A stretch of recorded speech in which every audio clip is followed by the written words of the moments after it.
Hello students, welcome to ITI electrician academy Sultanpur. ITI electrician academy Sultanpur के online portal पर आप सबका जोरदार स्वागत है। और इस समय हम लोग DC जनरेटर के ऑब्जेक्टिव क्वेश्चंस कर रहे हैं।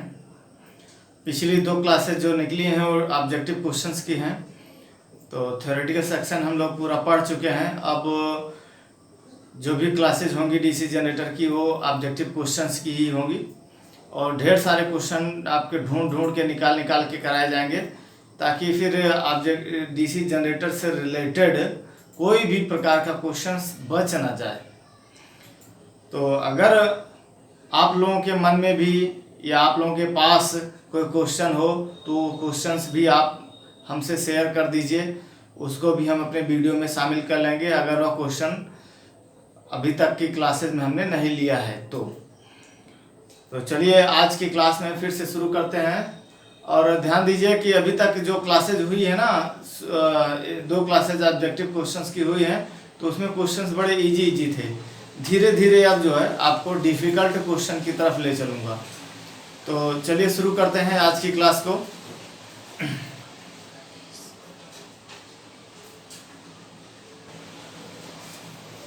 तो देखिए,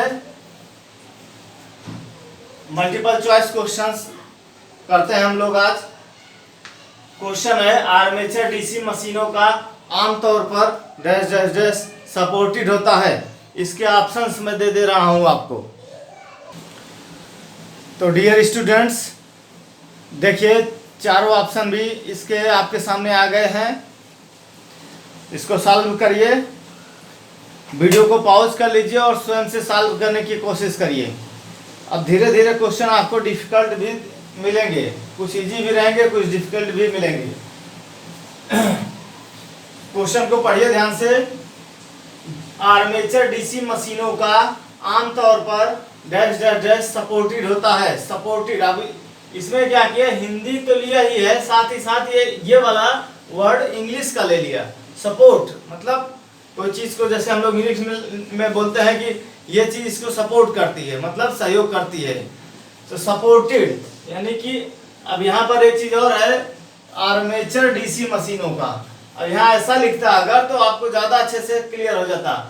DC मशीनों का आर्मेचर, अब यहाँ लिखता DC मशीनों का आर्मेचर आमतौर पर डैश डैश डैश सपोर्टेड होता है। अब इसमें ऑप्शन में जो दिया गया है वो बियरिंग की बात कर रहा है, बॉल बियरिंग, मैग्नेटिक बियरिंग और बुश बियरिंग, ठीक ना। तो कौन सा बियरिंग DC जनरेटर के आर्मेचर पे लगाया जाता है? अर्थात आप ध्यान दीजिए, जब ये सपोज करिए कि ये जनरेटर है पूरा ऐसे, जनरेटर के अंदर में क्या रहेगा, आर्मेचर रहेगा, लेकिन आर्मेचर हवा में तो टंगा नहीं रहेगा, बीच में एक शाफ्ट होगी, शाफ्ट के ऊपर ही आर्मेचर को कसा जाएगा, तो शाफ्ट लंबी शाफ्ट होगी। अब शाफ्ट को बॉडी पर सपोर्ट भी दिया जाएगा, तभी तो शाफ्ट घूमेगी। तो बॉडी पर यानी कि बॉडी के इस तरफ, बॉडी के इस तरफ, यानी कि फ्रंट एंड साइड और रियर एंड साइड दोनों तरफ आर्मेचर को सपोर्ट देने के लिए बियरिंग का इस्तेमाल किया जाता है। तो पूछ रहा है कि कौन सी बियरिंग का इस्तेमाल किया जाता है, यही क्वेश्चन का मतलब है। लेकिन अब लिख ऐसे दिया है कि आपको पढ़ के समझने में 1 मिनट लग जाएगा, जबकि जो 75 सेकंड के अंदर क्वेश्चन को सॉल्व करके आगे बढ़ना होता है। आर्मेचर DC मशीनों का आमतौर पर डैश डैश डैश सपोर्टेड होता है। DC मशीनों का आर्मेचर सपोर्टेड होता है, किसका, बॉल बियरिंग का, मैग्नेटिक बियरिंग का। तो हमको पता है DC जनरेटर का जो आर्मेचर होता है वह काफी स्पीड पे घूमता है। अब आप इसमें से पता करिए कौन सी बियरिंग ज्यादा स्पीड पे, कौन सी बियरिंग ज्यादा स्पीड को सपोर्ट करेगी, बॉल बियरिंग कि मैग्नेटिक बियरिंग या बुश बियरिंग। तो इस क्वेश्चन में आप लोग सोचिए कौन सी बियरिंग हाई स्पीड को सपोर्ट करती होगी। जो बियरिंग हाई स्पीड को सपोर्ट करती होगी वही जो है DC मशीन के आर्मेचर में लगेगी, बॉल बियरिंग, मैग्नेटिक बियरिंग और बुश बियरिंग। तो कुछ फिगर मैं आपको दिखाना चाह रहा हूं, वो फिगर देखिए आप लोग। एक एक बियरिंग के टाइप से दिखा रहा हूं आपको। ये देखिए, ये जो आपके सामने बियरिंग दिख रही है, ये बाल बियरिंग है। इसमें जो छर्रा लगा होता है, गोल गोल छर्रा होता है, ठीक है, जिसको बाल बोलते हैं हम लोग। गांव वाले इस भाषा में बोला जाता छर्रा, लेकिन उसको स्टैंडर्ड लैंग्वेज में बाल बोलते हैं। तो गोल गोल बाल जैसा लगा होता है, ये सरकता रहता है बाल, इसी बाल जो है ये घूमता रहेगा, ऐसे सरकता रहेगा, तो इसलिए इसका नाम है बाल बियरिंग। हाई स्पीड के लिए बाल बियरिंग का उपयोग किया जाता है। हाई स्पीड और नॉर्मल लोड, बहुत अधिक लोड के लिए फिर बाल बियरिंग नहीं यूज किया जाता है, लेकिन हाई स्पीड और नॉर्मल लोड के लिए बाल बियरिंग का उपयोग किया जाता है। तो ये बाल बियरिंग हो गई। इसके बाद दूसरा बियरिंग देखिए आप, मैग्नेटिक बियरिंग। इसमें देखिए, दिख रहा है साफ साफ, दिख रहा है। ठीक है। तो चलिए मैग्नेटिक बियरिंग देखिए। मैग्नेटिक बियरिंग के बारे में ज्यादा कुछ आपको पता नहीं होगा, एडवांस मशीनों में लगा होता है, वेरी हाई एडवांस मशीनों में मैग्नेटिक बियरिंग। क्या हुआ, दिखाई नहीं दे रहा क्या वीडियो में? कोई बियरिंग नहीं दिख रहा है? मैग्नेटिक बियरिंग नहीं दिख रहा सर। हाँ, तो मैग्नेटिक बियरिंग ही तो लगाए हैं। तो मैग्नेटिक बियरिंग जो है ये एडवांस मशीनों में होता है, इसमें कोई फिजिकल सपोर्ट नहीं होता है, ठीक है ना। मैग्नेटिक सपोर्ट रहता है, फिजिकल सपोर्ट नहीं होता है। जैसे इसमें बॉल बियरिंग में क्या होता है कि फिजिकल सपोर्ट रहता है, शाफ्ट कहाँ लगा होता है, शाफ्ट बियरिंग के अंदर घुसा होगा और फिजिकली रूप से एकदम उसी पे शाफ्ट बियरिंग के अंदर एकदम घुसा होगा, कसा होगा एकदम टाइट रूप से। लेकिन मैग्नेटिक सपोर्ट बियरिंग में ऐसा नहीं होता है। मैग्नेटिक सपोर्ट रहेगा, उसी मैग्नेटिक सपोर्ट पे शाफ्ट घूमेगी, लेकिन जो है वो फिजिकल कांटेक्ट नहीं होगा, टच नहीं रहेगा। अब इसके बारे में और ज्यादा डिटेल्स जब बियरिंग वगैरह कुछ पढ़ाया जाएगा तो हाँ बताएंगे, नहीं तो हम अपने चैप्टर से ना, अपने टॉपिक से हट जाएंगे। दूसरा आइए आपको दिखाते हैं बुश बियरिंग। और ध्यान देने की बात है, हाँ ये बुश बियरिंग देखिए। पहले बुश बियरिंग देखिए, इस तरह से है, इसमें छर्रा और ऐसा कुछ नहीं होता, इसमें कोई बाल वाल नहीं पड़ा होता है।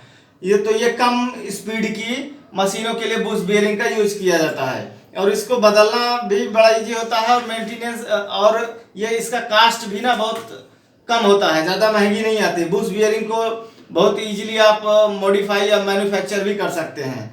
तो ये अलग अलग मेटल्स की बनाई जाती है, माइल्ड स्टील की भी बनाई जाती है, स्टील की भी बनाई जाती है। जो स्टील वाली होती है या मिक्स एलॉय की होती है वो हार्ड होती है, ज़्यादा टाइम तक चलती है। माइल्ड स्टील वाली जो होती है घिस जाती है, किनारे किनारे से घिसते घिसते कम हो जाएगी, तो फिर प्ले आ जाता है, ठीक है। तो चलिए ठीक है, अब आपको अच्छा सा दिखा कि नहीं दिखा लैपटॉप में, मैं बहुत सही बता नहीं पाऊंगा। तो फिलहाल के लिए आपकी जानकारी के लिए इसका आंसर बता दूं, ज्यादा अंदर ना चलते हुए। आर्मेचर डीसी मशीनों का आमतौर पर क्या सपोर्ट होता है, बॉल बियरिंग। बॉल बियरिंग ही मीडियम लोड हाई स्पीड, ज्यादा लोड, मीडियम लोड है और स्पीड ज्यादा है, तो बॉल बियरिंग का इस्तेमाल किया जाता है। चलिए नेक्स्ट क्वेश्चन देखिए। देखिए क्वेश्चन नंबर 2 आपके सामने स्क्रीन पर है। डीसी मशीनों में आर्मेचर के लैमिनेशन की मोटाई, डीसी मशीनों में आर्मेचर के लैमिनेशन की मोटाई पूछ रहा है, क्या होती है। तो जब हम आर्मेचर पढ़ा रहे थे उसी टाइम हम इसका आंसर भी बताए थे। डीसी मशीनों का जो आर्मेचर होता है वह कई कोर को मिला करके बनाया जाता है। कोर का मतलब होता है पत्ती, इंग्लिश में उसको बोलते हैं, चाहे कोर बोलिएगा, चाहे इसी का दूसरा नाम क्या लिखा जाएगा, या स्टैंपिंग, STAMPING, स्टैंपिंग, या फिर हिंदी में आप बोलेंगे तो आप पत्ती बोल देंगे, ठीक है। तो ये इस इंडिया में स्टैंपिंग यूनिट बहुत सारी बनी हुई हैं, ठीक है ना। कोर, जहां पर केवल कोर बनती हैं, टरबाइन की, ट्रांसफार्मर की, इन सब की कोर, ऐसी बहुत सारे भारत सरकार की यूनिट्स हैं जहां पर केवल और केवल ऐसी मशीनें लगी हैं जो अलग अलग डिजाइन के कोर का बनाती हैं। तो CNC ऑटोमेटिक मशीनें होती हैं और वो अलग अलग जो है डिजाइन का जो रिक्वायरमेंट होता है ट्रांसफार्मर के लिए या अल्टरनेटर के लिए, वो सब ऊपर से ऐसे मशीन होती है, पंच आता है और उसी साइज का पंच रहेगा। नीचे जो है ये कोर जो है आपकी लगी रहेगी, वो पंच उसके ऊपर गिरेगा और जिस साइज की का पंच रहेगा उसी साइज का जो है कोर कट के अलग हो जाएगा। बहुत ज्यादा डिटेल में हम आपको नहीं जाएंगे, नहीं तो हम अपने टॉपिक से हट जाएंगे। कोर के लिए मैं इतना आपको बता दूं कि आपने देखा होगा रेलवे वगैरह में जो उसकी मालगाड़ी होती है जिसको हम बोलते हैं गुड्स ट्रेन, उसमें कभी कभी देखिए स्टील के बहुत बड़े बड़े रोल ऐसे जो है उस पे लदे रहते हैं और एक बोगी पर 1 या 2 रोल ही लदा रहता है, बस बहुत वजन में भारी होते हैं। या फिर ट्रकों वगैरह पर 1-2 रोल ऐसे लद के आता है। तो वो सब जो है ना स्टैंपिंग की पत्तियां होती हैं, वो सब सिलिकॉन स्टील की पत्तियां होती हैं, उनको ला करके फिर अलग अलग डिजाइन का कट किया जाता है, कट करके फिर लेमिनेट किया जाता है, लेमिनेट करके फिर जो है भेजा जाता है जिनका ऑर्डर रहता है उनके पास। तो फिलहाल चलिए डीसी मशीनों में आर्मेचर के लेमिनेशन की मोटाई जो होती है वह 0.5 mm, ये ऑप्शन सी वाला सही है।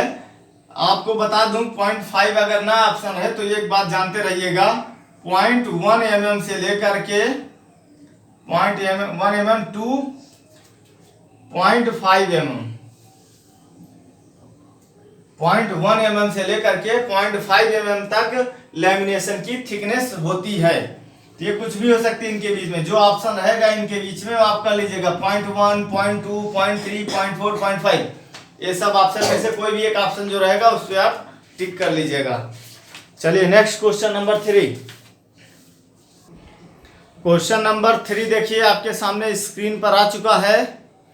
डीसी जनरेटर का आर्मेचर लेमिनेटेड कोर से बना होता है, कामा लगा के लिखा गया है रिड्यूस करने के लिए। रिड्यूस करने का मतलब अब ऐसे देखो हिंदी और इंग्लिश सब मिक्स है इसमें, तो आपको ना हिंदी और इंग्लिश दोनों को पढ़ने और समझने के लिए तैयार रहना पड़ेगा। रिड्यूस करने का मतलब होता है कम करना,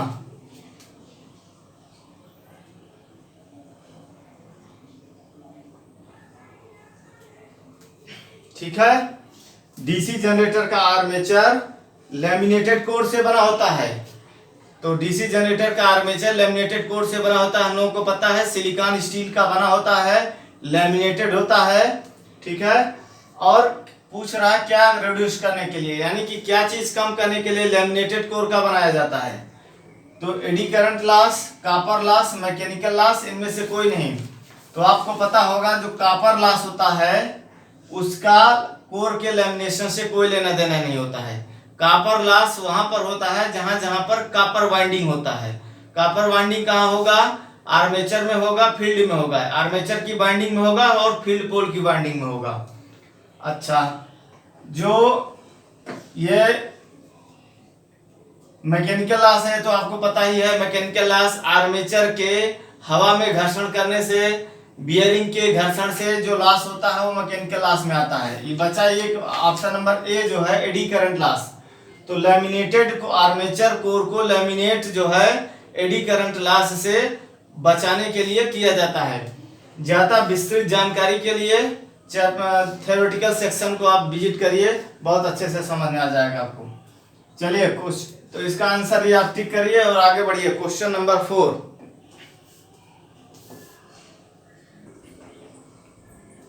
next question number 3, question number 4। This is question number 4।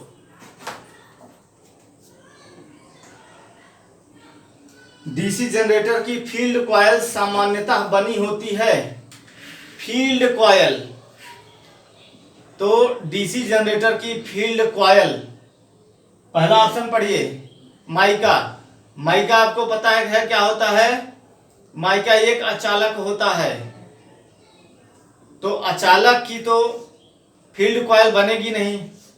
दूसरा option number B copper. Copper एक चालक है और विद्युत का अच्छा चालक माना जाता है। फील्ड कॉयल बनाने के लिए चालक ही चाहिए। अब फील्ड कॉयल बनाने के लिए चाहे एल्युमिनियम का आप प्रयोग कर लीजिए और चाहे कापर का प्रयोग कर लीजिए।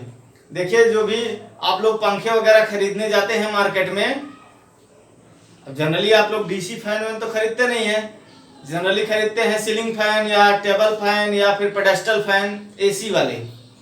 तो उन सब में आप मार्केट में जाके पूछते हैं कॉपर बाइंडिंग है कि एल्युमिनियम बाइंडिंग है, ठीक है ना। तो यानी कि दो तारों की ही बाइंडिंग की जाती है, कॉपर की या तो फिर एल्युमिनियम की। जो लोग थोड़ा महंगा लेते हैं वो कॉपर बाइंडिंग का लेते हैं, और जो लोग सस्ता चाहते हैं वो एल्युमिनियम बाइंडिंग का लेते हैं।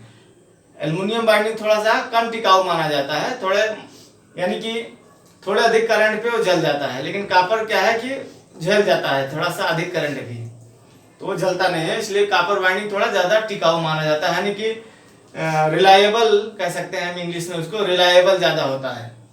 लेकिन एल्युमिनियम बाइंडिंग का एक दोष और होता है, चूहे ना एल्युमिनियम के तारों को बहुत ज्यादा काटते हैं, चूहों को बहुत पसंद है एल्युमिनियम का तार काटना।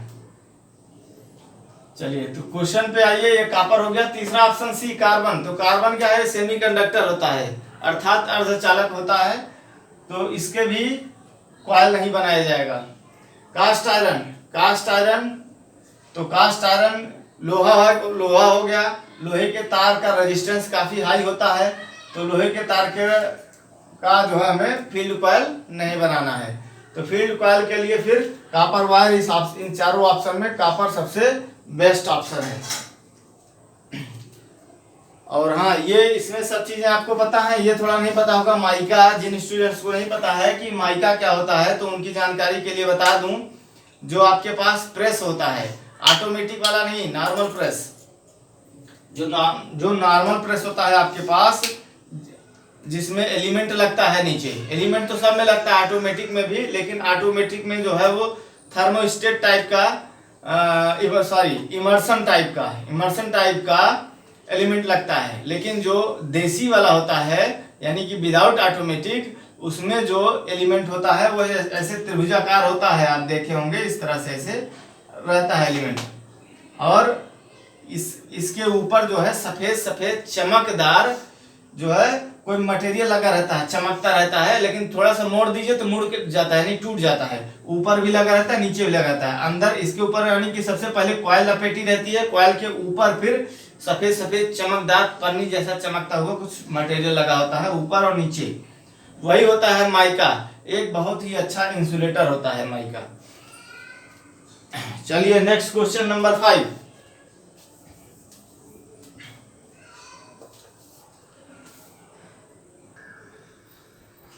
क्वेश्चन नंबर 5 आप देखिए, सिर्फ और सिर्फ दो ऑप्शन दिए गए हैं इसके। आर्क वेल्डिंग में किस तरह के जनरेटर का प्रयोग होता है?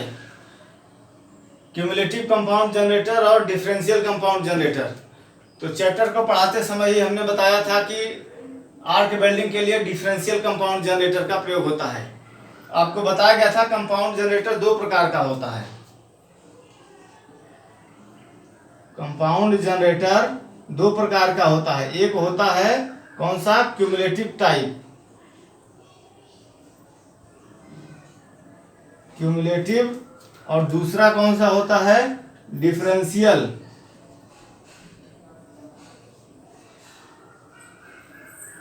तो डिफरेंशियल कंपाउंड जो जनरेटर होता है, इसमें जो सीरीज फील्ड फ्लक्स होता है जिसको हम लिखेंगे फाई एसई, और जो शंट फील्ड फ्लक्स होता है उसको हम लिखते हैं फाई एसएच। दोनों एक दूसरे के विपरीत काम करते हैं, जिसके कारण जो रिजल्टेंट फ्लक्स आता है वह इन दोनों का रिजल्टेंट फ्लक्स हम लिख देंगे फाई आर से। तो जो रिजल्टेंट फ्लक्स मिलता है शंट फील्ड फ्लक्स में से सीरीज फील्ड फ्लक्स के माइनस होने के बाद, तो इस तरह के जनरेटर का जो आउटपुट वोल्टेज होता है वह कम हो जाता है। आउटपुट वोल्टेज कम हो जाता है, लेकिन फिर करंट ज्यादा मिलती है हमको, क्योंकि आर्क वेल्डिंग के लिए हम या किसी भी प्रकार की वेल्डिंग के लिए हमको करंट ज्यादा चाहिए होता है। देखिए जब आप कहीं वेल्डिंग कराने गए हो ट्रैक्टर ट्राली वगैरह पर या कहीं किसी भी चीज पे वेल्डिंग कराते हैं, देखिए बहुत तेज स्पार्क जनरेट होता है, इतना तेज जो है स्पार्क आता है कि अगर आपकी आंखों पे लाइट लग जाए तो फिर 1-2 दिन तक दिखाई नहीं देता आंखों से, फिर दवा डालनी पड़ती है। तो वो उतना हाई स्पार्किंग आ क्यों रहा है, कैसे आ रहा है, करंट की वजह से आ रहा है, वोल्टेज की वजह से नहीं। तो वेल्डिंग करते समय हमको हाई करंट का आवश्यकता होता है, कम वोल्टेज का जरूरत होता है। क्योंकि डिफरेंशियल कंपाउंड जनरेटर कम वोल्टेज देता है और करंट हाई देता है, इसलिए आर्क वेल्डिंग के लिए हम डिफरेंशियल कंपाउंड जनरेटर का उपयोग करते हैं। विस्तृत डिटेल के लिए थ्योरेटिकल सेक्शन को विजिट करिए। चलिए next question number 6। Question number 6 आप लोगों के सामने स्क्रीन पर हाजिर है। देखिए, कम्यूटेटर में माइका कापर माइका से हार्ड होता है। कापर माइका से हार्ड होता है। माइका और कापर समान रूप से हार्ड होते हैं। माइका कापर से कठोर होता है। इनमें से कोई नहीं। तो आपको पता है, चैप्टर पढ़ाते समय हमने बताया भी था, कम्यूटेटर क्या होता है, गोल गोल होता है, शाफ्ट के ऊपर ही कसा होता है। कम्यूटेटर को स्प्लिट रिंग भी कहा जाता है। कम्यूटेटर आर्मेचर द्वारा पैदा की गई एसी सप्लाई को डीसी सप्लाई में परिवर्तित कर देता है। कम्यूटेटर हार्ड ड्रान तांबे की पत्तियां अर्थात कठोर खींची हुई तांबे की पत्तियों का बना होता है। एक एक पत्ती को एक एक सेगमेंट कहा जाता है। दो सेगमेंट के बीच में माइका भरा होता है। तो अब यहां पर क्वेश्चन आ गया कि माइका कठोर होता है कि कापर कठोर होता है। बहुत ही अच्छा क्वेश्चन है। जनरली ये क्वेश्चन स्टूडेंट को नहीं, इसका आंसर स्टूडेंट को पता नहीं होगा। तो आपकी जानकारी के लिए बता दो, इसमें कुछ समझाने की जरूरत नहीं है, बस याद कर लेना है माइका जो होता है वह कापर से कठोर होता है। अब ये इसमें ऑप्शन कौन सा है देख लीजिए, माइका कापर से कठोर होता है, तो ऑप्शन नंबर सी आपका सही है। चलिए next question number 7। Question number 7 आपके सामने स्क्रीन पर है, पढ़िए इसको अच्छे से। ऑटोमोबाइल बैटरियों को चार्ज करने के लिए मुख्यतः कौन सा जनरेटर प्रयोग किया जाता है? ऑटोमोबाइल अर्थात जो हमारे वाहन होते हैं, 4 व्हीलर वाहन, 2 व्हीलर वाहन, इन सबको ऑटोमोबाइल की श्रेणी में रखा जाता है। तो ऑटोमोबाइल बैटरियों को चार्ज करने के लिए कौन सा जनरेटर प्रयोग किया जाता है? आपकी मोटरसाइकिल में, आपके 4 व्हीलर में तो कोई जनरेटर लगा नहीं होता है ना, आप तो जानते होंगे कोई जनरेटर नहीं लगा होता है, लेकिन कोई ना कोई जनरेटर जरूर लगा होता है। अब आप सोचिए क्या होता है। डायनेमो नाम सुना होगा आपने या फिर अल्टरनेटर नाम सुना होगा। आज के इस पीढ़ी के जो लड़के हैं, जो स्टूडेंट हैं, उनको ये पता होगा अल्टरनेटर लगा रहता है बैटरी चार्ज करने के लिए। लेकिन जो पुराने समय के लोग हैं उनको पता होगा गाड़ियों में बैटरी चार्ज करने के लिए डायनेमो लगता था। पहले डायनेमो लगता था, अब अल्टरनेटर लगता है। डायनेमो में अक्सर खराबी रहा करती थी, तो अल्टरनेटर की चार्जिंग स्पीड भी फास्ट है और साथ ही साथ मेंटेनेंस जो है वो कम है। एक बार लग जाता है फिर जल्दी खराब नहीं होता है, पानी वगैरह ना जाने पाए तो जल्दी खराब नहीं होता है। तो वो एक प्रकार का क्या है, जनरेटर ही तो है। तो वही पूछ रहा है कि कौन सा जनरेटर प्रयोग किया जाता है। तो सामान्यतया शंट जनरेटर का इस्तेमाल करते हैं, याद कर लीजिए आप इसको। शंट जनरेटर का इस्तेमाल इसलिए किया जाता है क्योंकि शंट जनरेटर एक निश्चित वोल्टेज प्रदान करता है। शंट जनरेटर बहुत अधिक लोड के लिए प्रयोग नहीं किया जाता है, नॉर्मल लोड के लिए प्रयोग किया जाता है, और नॉर्मल लोड के साथ साथ ऐसे लोड के लिए जिसमें लोड परिवर्तन ज्यादा ना हो, ऐसी मशीनों के लिए प्रयोग किया जाता है जिनमें लोड परिवर्तन ज्यादा ना हो, और साथ ही साथ उस मशीन को भी एक फिक्स्ड वोल्टेज चाहिए हो, एक निर्धारित वोल्टेज चाहिए हो। तो ऐसे जगहों के लिए शंट जनरेटर का इस्तेमाल किया जाता है। तो बैटरी के लिए भी हमें 12 वोल्ट की बैटरी है तो हमें निर्धारित वोल्टेज 12 वोल्ट ही चाहिए। 15 वोल्ट 20 वोल्ट अगर निकाले लगेगा जनरेटर तो क्या होगा, बैटरी हमारा खराब हो जाएगा। इसलिए ना हमको सीरीज जनरेटर वगैरह ऐसे ही होते हैं, ज्यादा लोड लगाओगे ज्यादा वोल्टेज देने लगेगा। कंपाउंड जनरेटर के साथ भी यही हालत है कि लोड ज्यादा दोगे तो वोल्टेज भी बढ़ जाता है, ठीक है ना। तो शंट जनरेटर के साथ ये बात नहीं है, लोड मान लीजिए थोड़ा कुछ बढ़ भी जाता है तो भी यह फिक्स वोल्टेज ही देगा, लोड थोड़ा कुछ कम हो जाएगा तब भी फिक्स ही वोल्टेज देगा। तो इसलिए बैटरी चार्जिंग के लिए हमें शंट जनरेटर का इस्तेमाल करना चाहिए। ऑप्शन नंबर ए आपका सही है। Next question number 8। Question number 8 आप सबके सामने स्क्रीन पर है, पढ़िए इसको ध्यान से। फिक्स्ड पोल और आर्मेचर कंडक्टर के साथ कौन सी वाइंडिंग सबसे अधिक ईएमएफ देगी? फिक्स्ड पोल माने ऐसे जनरेटर की बात कर रहा है जिसमें पोल फिक्स हो। तो पोल तो फिक्स ही रहता है शुरू में ही, जब जनरेटर डिजाइन किया जाता है उसी टाइम पोल फिक्स कर दिया जाता है। 2 पोल का, 4 पोल का, 8 पोल का, 12 पोल का, जितना भी बनाना होता है वो उसी टाइम फिक्स हो जाता है, बाद में फिर पोल चेंजिंग नहीं हो पाता है। तो fixed pole and armature conductor, और आर्मेचर में जितने कंडक्टर भरने होते हैं वो अभी हम शुरू में ही भर देते हैं, फिर चेंजिंग नहीं हो सकता है। तो कोई अलग चीज नहीं बोला है, बस आपको गुमराह करने के लिए क्वेश्चन को इस तरह से लिख दिया, फिक्स्ड पोल और आर्मेचर कंडक्टर। ये सीधे इसको ऐसा लिख सकता था कि डीसी जनरेटर के साथ कौन सी वाइंडिंग या डीसी जनरेटर में कौन सी वाइंडिंग सबसे अधिक ईएमएफ देगी। तो कौन सी वाइंडिंग सबसे अधिक ईएमएफ देती है? आपको जब हम डीसी जनरेटर का ईएमएफ इक्वेशन पढ़ा रहे थे तो हमने बताया था E बराबर होता है फाई ZN अपान 60 इंटू P/A, जहां A बराबर होता है A बराबर आर्मेचर में समानांतर पथों की संख्या। फिर बताया गया था कि अगर वाइंडिंग वेव वाइंडिंग है तो A बराबर 2, ये याद कराया गया था आपको। अगर वेव वाइंडिंग की गई है आर्मेचर में तो A बराबर 2 लिखा जाएगा।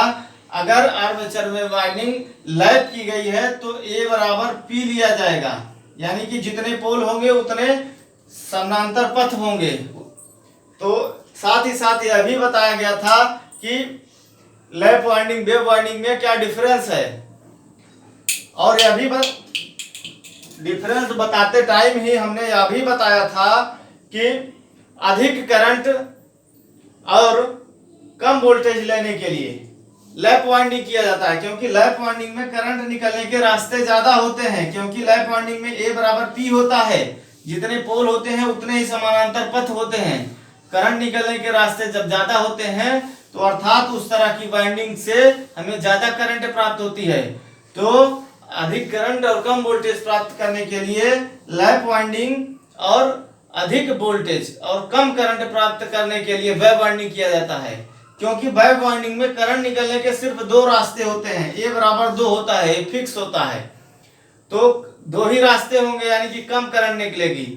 तो करंट निकलने के रास्ते कम है तो कम करंट निकलेगी, अर्थात अधिक वोल्टेज और कम करंट प्राप्त करने के लिए आपको वेव वाइंडिंग करना पड़ेगा। पूछ रहा है इसमें कौन सी वाइंडिंग सबसे अधिक ईएमएफ देगी, तो वेव वाइंडिंग सबसे अधिक ईएमएफ देगी। चलिए क्वेश्चन नंबर 9। क्वेश्चन नंबर 9 आपके सामने स्क्रीन पर है। DC generator voltage dash dash dash पर निर्भर करती है। डीसी अब यहाँ थोड़ा सा अच्छा सा समझने के लिए यहाँ अगर लिख देता यहीं पर डीसी जनरेटर का वोल्टेज डैश डैश डैश पर निर्भर करता है, बहुत अच्छा से समझ में आता क्वेश्चन। अभी थोड़ा सा वैसे हो जाता है, डीसी जनरेटर वोल्टेज पर निर्भर करती है। किस पर निर्भर करता है डीसी जनरेटर का वोल्टेज? हमको तो आज तक ये नहीं समझ में आना डीसी जनरेटर मेल है या फीमेल है। कहीं पर करता है लिखा रहता है, कहीं पर करती है लिखा रहता है। देखो इस क्वेश्चन में डीसी जनरेटर वोल्टेज पर निर्भर करती है, ठीक है। तो ये बड़ा ही कंफ्यूजन है। फिलहाल चलिए इसका आंसर करिए। इसका आंसर करने के लिए वीडियो पॉज कर लीजिए, खुद से करिए, हम आंसर बता रहे हैं आपको। जो ईएमएफ इक्वेशन होता है डीसी जनरेटर का वोल्टेज का, ई बराबर होता है फाई जेड एन अपान 60 इंटू P/A।